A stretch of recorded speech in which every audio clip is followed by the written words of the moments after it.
The next best thing you can do is the wrong thing. And the worst thing you can do is nothing. You've not listened to the mandate. Vinash Kale Viprit Buddhi, you have done the exact opposite. Sir, please. Sir, the price of the cutlets in the parliamentary canteen have more than doubled. But when it comes to giving social security for the poorest of the poor, it is still 200 rupees in the last 10 years, no change. In this rush to protect its own chair, the government is making a very dangerous mistake. कुर्सी बचाने में आप मस्त है, देश को भी देखिए. I wholly agree with the finance minister on one thing. The budgets for the CBI and the ED have been reduced this year, and I was wondering why.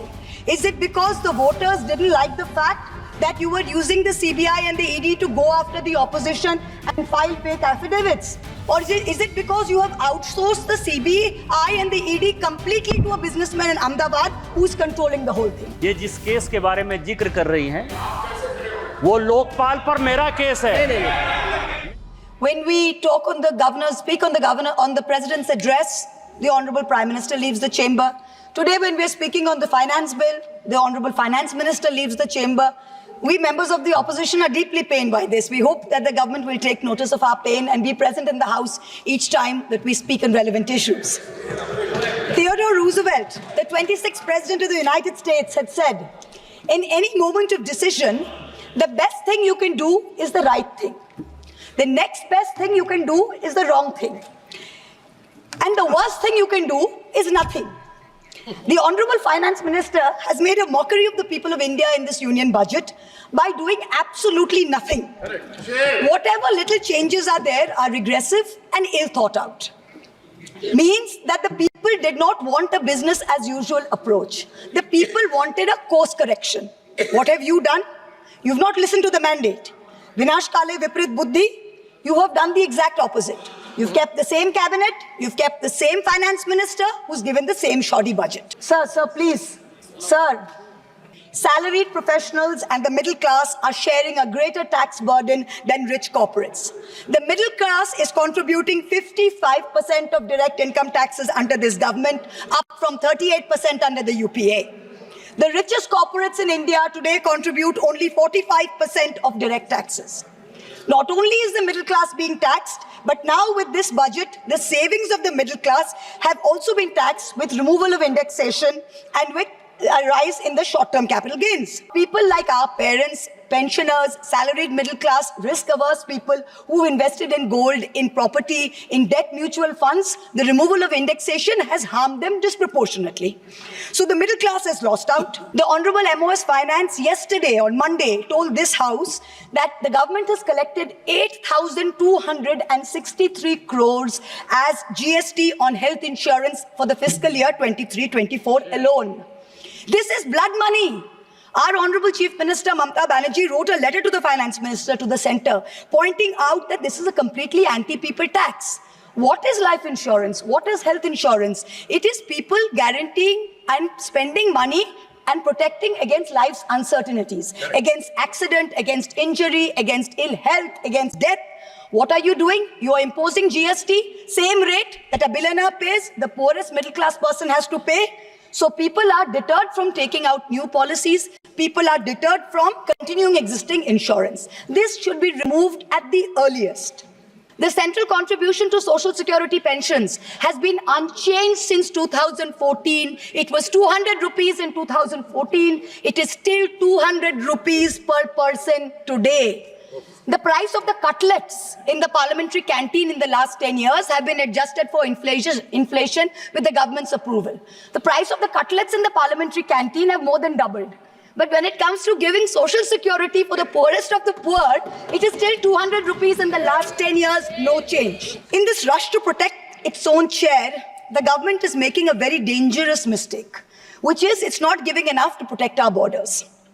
Military experts have repeatedly warned us that India's military capability has to be modernized because we are fighting on two fronts. One is against China, we need a dissuasive deterrent. Against Pakistan, we need an offensive deterrent. The budgetary allocation for defense in this budget is 6.22 lakh crores. This is a marginal decrease of 2,000 crores compared to revised budget estimates. We have reduced it by 2,000 crores.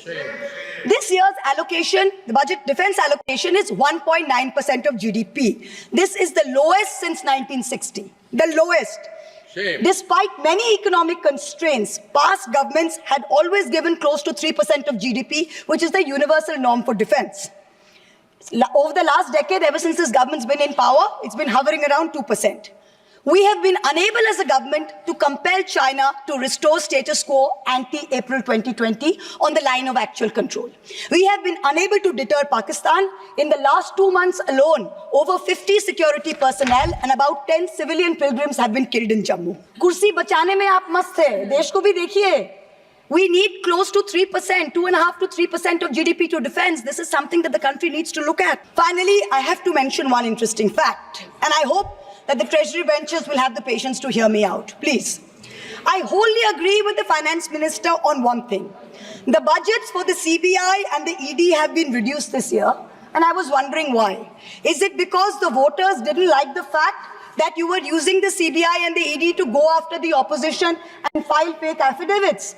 Or is it because you have outsourced the CBI and the ED completely to a businessman in Ahmedabad who's controlling the whole thing? Why have you reduced it? Number one, the former Maharashtra Home Minister highlighted how BJP leaders and agencies have threatened him to filing a fake affidavit.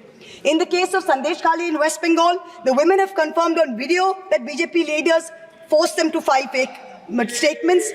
Similarly, I'm told in my matter, Mr. Adani on October 16, 2023, got my friend to his office in Ahmedabad and threatened him with dire consequences to file a fake affidavit. Actually, it was Mr. Adani's in-law, Mr. Cyril Shroff, who filed the fake affidavit and forced him to sign it.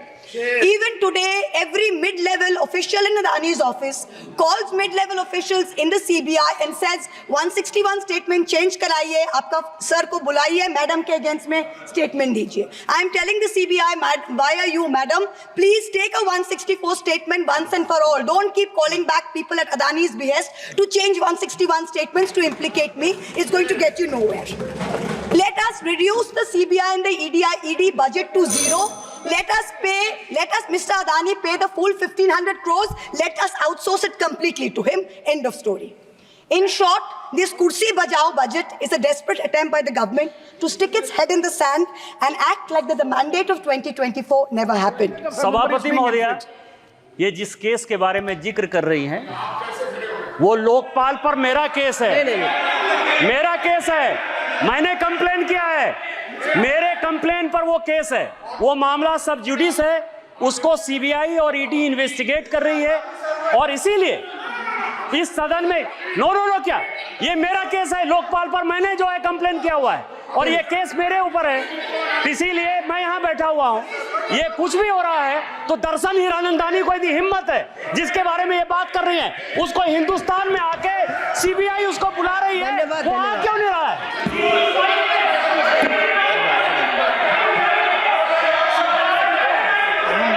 Please continue.